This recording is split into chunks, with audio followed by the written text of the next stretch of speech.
सर्वांना नमस्कार. श्री अर्चना ह्या यूट्यूब चॅनलमध्ये मी अर्चना आपल्या सर्वांचं मनापासून स्वागत करते. एका क्षणात आई वडिलाच्या डोळ्यातलं पाणी, अभिमानाचा कंप आणि मनातलं अनामिक वेदना ही तीन भावनांची भेट होती विवाह मंडपामध्ये कन्यादानाची वेळी. आज आपण जाणून घेणार आहोत कन्यादानाचे खरे महत्त्व, त्यामागचा भावार्थ आणि आजच्या काळातील योग्य अर्थ. कन्यादान हे फक्त रीत नाही, हे एका संसाराच्या पायाभरणीचे पवित्र व्रत आहे. कन्यादान म्हणजे काय? कन्या अर्पण करणे म्हणजे काय? हे दान इतकं महान का मानलं जातं? धर्मग्रंथांनी ते सर्वोत्तम दान का म्हटलेलं आहे?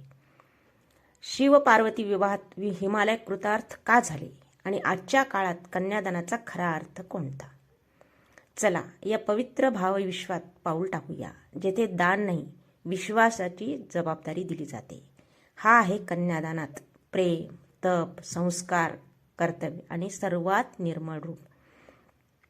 स्कंद पुराणामध्ये म्हटलेलं आहे, सर्वशामेव दानाना कन्यादानम विशेष्यते.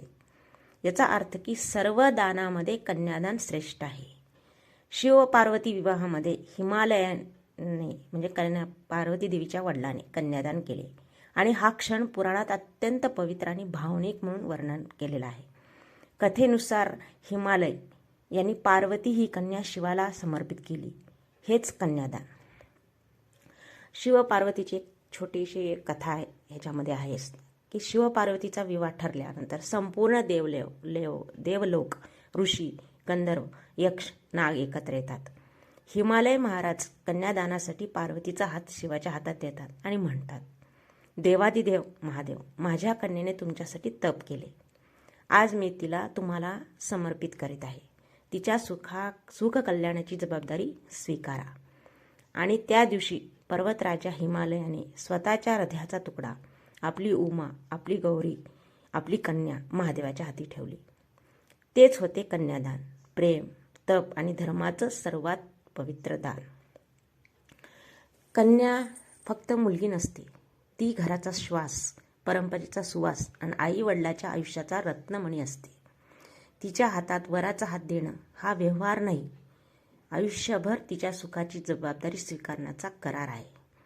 आता कन्यादान म्हणजे काय? दान म्हणजे सोडून देणे नव्हे, विश्वासाने समर्पण करणे. इथे कन्या वस्तू नाही, ती कुलसंस्काराची वाहक, प्रेमाची प्रतिमा आणि आई वडिलाच्या आयुष्याचा आत्मा असते. म्हणूनच पिता जेव्हा वराच्या हातात कन्येचा हात ठेवतो तेव्हा तो म्हणतो, आजपासून तिची जबाबदारी घे, तिचं रक्षण कर, तिचे स्वप्न सांभाळ आणि तिच्या आनंदात तुझं आयुष्य मिसळ. यालाच कन्यादानाचा खरा अर्थ म्हणतात, गौरवाने दिलेली जबाबदारी. पुराणातील भावार्थ सुद्धा तेच सांगतो आपल्याला. आता हे शिवपुराण कथेमध्ये आहे, हे हिमालय राजाने महादेवाला कन्या अर्पण केली आणि विवाहाचं वर्णन केलेलं आहे. भगवान शिव आणि पार्वतीचा विवाह आपल्याला आठवतो, म्हणजे शिवपुराणामध्ये सांगितलेलं आहे. पर्वतराज हिमालयाने आपल्या पार्वतीचा हात शिवाच्या हातात दिला आणि म्हणाले सुद्धा, ही कन्या श्रेष्ठ तपाने तुला मिळवली आहे, तिचे सुख स्वीकारा महादेवा.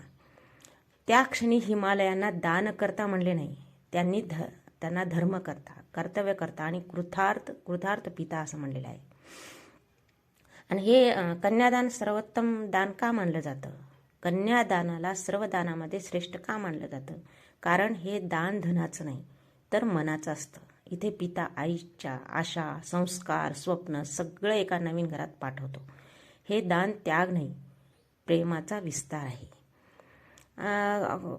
आजच्या युगात कन्यादानाचा नवीन अर्थ म्हणजे काय? स्वतःच्या मुलीला सन्मानतेने, आदराने, सुरक्षितेने नव्या आयुष्यात सोपवणे. दानाचा अर्थ कमीपणा नव्हे, विश्वासाची सुपुर्दगी आहे. पिता म्हणतो सुद्धा, मी तिला स्वप्नांनी वाढवले, आता तू त्या स्वप्नांना पंख दे. हे आहे आधुनिक कन्यादान. बंधन नाही तर बळ दे. कन्यादान हे सर्वोत्तम दान आहे. त्यासोबतच आईवडिलाच्या मनातील आशीर्वाद, माया आणि विश्वासाची पवित्र अशी गाथासुद्धा आहे. कन्यादानाचं मुलगी आता काय, आजची मुलगी काय उद्याची ग्रहलक्ष्मी होती. आणि तिच्या पावलाने दोन्ही घरांना सुखाचं वलय लाभतं. हीच प्रार्थना, हीच भावना आणि हाच संस्कार. आपल्या संस्कृतीतील अशीच अमूल्य परंपरा तुम्हाला समजून घ्यायची असेल, हा व्हिडिओ शेवटपर्यंत पाहिल्याबद्दल मनपूर्वक धन्यवाद. लाईक करा, शेअर करा आणि आपल्या संस्कृतीची ही दिव्य ज्योत जगभर पसरू द्या, कारण आपली परंपरा जपण्यासाठी आहे. कन्यादान फक्त विधी नाही, 2 घरांना जोडणारा अदृश्य धागा आहे. मायेनं वाढवलेली मुलगी आज आयुष्याच्या नव्या प्रवासाला निघते आणि त्या क्षणी आईवडिलाच्या डोळ्यातून पडणारे अश्रू हे दुःखाचे नसतात, ते असतात अभिमानाचे, प्रेमाचे आणि प्रार्थनेचे. यत्र नार्यस्तु पूज्यते रम्यते तत्र देवता, म्हणजे जिथे स्त्रीचा सन्मान होतो तिथे देव वास करतात. म्हणूनच कन्यादान म्हणजे पवित्रतेचा वारसा, संस्काराचा सेतू आणि नव्या आयुष्याला दिलेला दिव्य आशीर्वाद.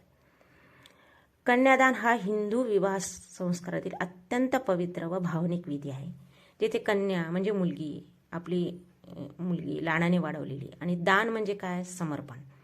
या विधीमध्ये आई वडील आपली कन्या, तिचे कल्याण नवऱ्यावर सोपवतात, फक्त शारीरिक दृष्टीने नव्हे, मानसिक, सामाजिक आणि धार्मिक जबाबदारीने. आणि कन्यादान का पवित्र मानलं जातं? कारण काय, विश्वासाचं दान आहे. आई वडील आपली मुलगी जपून वाढवतात, तिचं संरक्षण, तिचं सुख, समृद्धीचं उत्तरदायित्व आता वराकडे सोपवतात. जबाबदारीची स्वीकृती. वराने म्हणायचं सुद्धा असतं की मी तिला सारा आयुष्य मान सन्मान, प्रेम, सुरक्षितता व साथ देईन, असा वचनबद्ध सुद्धा व्हायचं असतं. 2 कुटुंबांना जोडणारा क्षण. या विधीमुळे 2 व्यक्तीच नव्हे, 2 घराणे, संस्कृती आणि जीवनमूल्ये एकत्र येतात. धर्मग्रंथानुसार काय आहे की अनेक धर्मग्रंथामध्ये कन्यादानाला महादान, सर्वोत्तम दान म्हटलं आहे. कारण काय की हे दान हृदयातून केलं जातं. जन्म कर्तव्याची पूर्तता. मुलीला योग्य जोडीदार मिळून तिच्या आयुष्यात नवे अध्याय सुरू करण्यास पालक मदत करतात. म्हणून या क्षणाला कृतार्थता मानली जाते. कन्यादानाचा सांस्कृतिक अर्थ काय की मुलगी सोडून देणे नव्हे, तिला प्रेम, मान, समानतेनं नवीन जीवनात प्रवेश देणे हा हेतू आहे.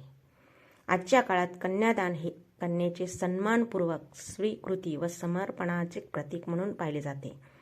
कन्यादानाचा भावनिक सारांश काय असतो की पालकाच्या प्रेमाचा आशीर्वाद, नवदाम्पत्याच्या वचनाचा पाया आणि 2 जीवनांना नव्या प्रवासासाठी जुळणारा सर्वात निर्मळ क्षण, तो म्हणजे कन्यादान.